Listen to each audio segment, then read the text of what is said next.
محکمہ anti corruption نے NAB سے آئے ہوئے 84 کیسز پر کارروائی کا آغاز کر دیا ہے۔ چیئرمین اینٹی کرپشن ذوالفقار شاہ کی صدارت میں اجلاس منعقد ہوا، جس میں 27 کیسز کو نمٹا دیا گیا۔ مزید تفصیلات جانتے ہیں شکیل نائش سے۔ شکیل نائش بتائے گا مزید کیا اپڈیٹس ہیں آپ کے پاس؟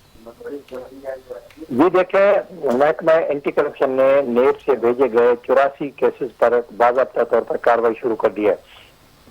چیئرمین اینٹی کرپشن کی صدارت میں اجلاس ہوا، جس میں بتایا گیا کہ 2 کیسز نیب نے واپس لے لیے، 27 کیسز کو نمٹا دیا گیا، اب وہ کیسز ختم کر دیے گئے، ان پر مزید کارروائی نہیں کی جائے گی۔ 8 کیسز کو مختلف محکموں سے کمنٹس محکمہ اینٹی کرپشن کو موصول ہوئے ہیں، 2 نئے کیسز محکمہ اینٹی کرپشن کو موصول ہیں جن کی چھانبین شروع کر دی ہے۔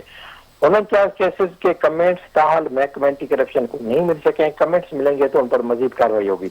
8 کیسز میں کارروائی کا آغاز کر دیا گیا، جس کے بارے میں جلد فیصلہ کیا جائے گا کہ ان پر مزید کیا اقدام اٹھانا ہے۔ نیب سے 18 صوبائی محکموں، بورڈ آف ریونیو، ثقافت، صحت، داخلہ، کچی آبادی، لائیو اسٹاک، بلدیات، university and board, work and services, public health, engineering, زراعت، صنعت، خوراک، لیبر کے کیسز آئے ہیں۔